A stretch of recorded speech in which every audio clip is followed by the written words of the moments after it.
Hi friends, this is professor Kartik Trivedi watching me on my YouTube channel. आज बच्चों हम लोग देख रहे हैं वो एपिसोड नंबर 30 देख रहे हो, जिसके अंदर हम देखने वाले हैं critical thickness of insulation for sphere. ठीक है बच्चों, तो जिन लोगों ने एपिसोड नंबर 29 देखा है पहले वो जाके देख ले, क्योंकि वहां पे मैंने critical thickness of insulation of cylinder चला है। तो क्रिटिकल थिकनेस क्या है, उसकी डेफिनेशन क्या है, उसका मीनिंग क्या होता है और उसका इंपॉर्टेंस क्या है, उसका एप्लीकेशन क्या है, पूरा का पूरा मैंने वहां पे समझाया हुआ। यहाँ पे सिर्फ और सिर्फ मैं डेरावी करने वाला हूं और कुछ नहीं समझाने वाला हूं आपको। तो जिन लोगों ने भी वो एपिसोड नहीं देखा है, कंसेप्ट समझने के लिए, क्रिटिकल थिकनेस चीज है क्या है वो समझने के लिए, आप पहले मेरा एपिसोड नंबर 29 देख ले और फिर आप एपिसोड नंबर 30 आ जाए। ठीक है, तो मैंने ऑलरेडी वो समझा के रखा है एपिसोड नंबर 29 के अंदर। तो यहाँ पे मैं जो करने वाला हूँ सिर्फ और सिर्फ डेरिवेशन ही करने वाला हूँ। ठीक है, तो फर्स्ट आज जिन लोगों ने नहीं देखा वो एपिसोड नंबर 29 देख ले। ठीक है बच्चों, तो ड्राइव करते हैं एपिसोड नंबर 30 जो है critical thickness of insulation for sphere. ठीक है, तो स्फीयर को ड्रॉ करेंगे। तो यहाँ पे सिर्फ मैंने स्फीयर ड्रॉ करा हुआ है, जिसकी रेडियस है वो है R1 है। ठीक है, और R1 पे जो टेम्परेचर है वो T1 है।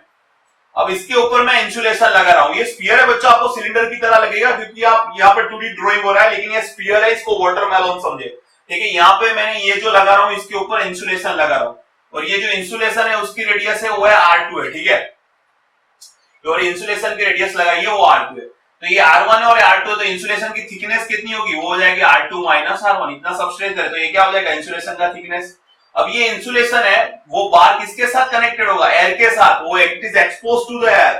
तो जो मैं एयर का टेम्परेचर ले रहा हूं वो ले रहा हूं T एयर। ठीक है, तो अब इसके लिए हम हीट ट्रांसफर का इक्वेशन लगाते हैं, Q इज इक्वल टू क्या होता है, डेल्टा T अपॉन R। तो डेल्टा T क्या होगा, T1 माइनस T एयर। तो T1 minus T air upon R। तो पहले हम लेंगे स्फीयर का रेजिस्टेंस। तो स्फीयर का रेजिस्टेंस इस तरीके से लिखा जाता है, मैंने ऑलरेडी पढ़ा हुआ। कहां पे, heat conduction through hollow sphere. तो वहां पे हमने स्फीयर के लिए रेजिस्टेंस डिराइव किया था, वो मैंने यहाँ पे लिखा हुआ है, प्लस 1 अपॉन HA, क्योंकि ये कन्वेक्शन वाला रेजिस्टेंस भी आएगा। तो 1 अपॉन H0 4 पाई R2 स्क्वायर आएगा। ठीक है, तो ऑलरेडी मैंने एपिसोड नंबर 29 सिलेंडर में समझाया हुआ कि इसका टू डिफरेंशिएशन करते हैं। तो अभी हमें चाहिए Q is equal to Q max. तो वो तभी होगा जब क्या होगा, डिनोमिनेटर मिनिमम। तो डिनोमिनेटर मिनिमम करने के होगा तभी Q मैक्स होगा। तो डिनोमिनेटर हमें मिनिमम चाहिए, तो अब क्या करना पड़ेगा, ये जो डिनोमिनेटर है उसका विथ रिस्पेक्ट टू R2 आपको डिफरेंशिएशन करना होगा और इसको 0 से इक्वेट करना होगा। ठीक है, मैं यहाँ पे क्यों R2 से कर रहा हूं, तो ये पूरा का पूरा चीज मैंने एपिसोड नंबर 29 में पढ़ाया हुआ है बच्चों। वो देख ले, मैं यहाँ पे सिर्फ डेरिवेशन कर रहा हूँ, कुछ आपको समझा नहीं रहा हूँ। समझा है पूरा का पूरा मैंने क्रिटिकल थिकनेस ऑफ इंसुलेटर जो सिलेंडर है वहां पे पूरी की पूरी एनर्जी अपनी झोंक दी है। तो पहले वो देख ले बच्चों, यहाँ पे सिर्फ डेरिवेशन है, कंसेप्ट वहां पे। तो फिर यहाँ पे इसका मैं यूज नहीं कर रहा हूँ, it is waste of time and waste of energy. ठीक है, तो पहले वो देख ले, आपको समझ में आ जाएगा मैं इसका डेरिवेशन क्यों कर रहा हूँ। ठीक है, तो अब हम क्या कर रहे हैं, क्यू मैक्सिमम चाहिए तो इस डिनोमिनेटर मिनिमम होना चाहिए, और डिनोमिनेटर मिनिमम में तो होगा तभी क्यू मैक्सिमम होगा। तो हमें R2 की ऐसी वैल्यू ढूंढनी है कि जिससे हमें Q की वैल्यू मैक्सिमम मिले। तो हम क्या करेंगे, ये जो डिनोमिनेटर है उसका विथ रिस्पेक्ट R2 डिफरेंशिएशन करेंगे और 0 के साथ इक्वेट करेंगे। ठीक है, तो अब इसका करते हैं। तो अब ये कैसे आया बच्चों, मैं आपको बताता हूं। देखो यहाँ पे 4 पाई कॉमन है तो वो तो निकल जाएगा।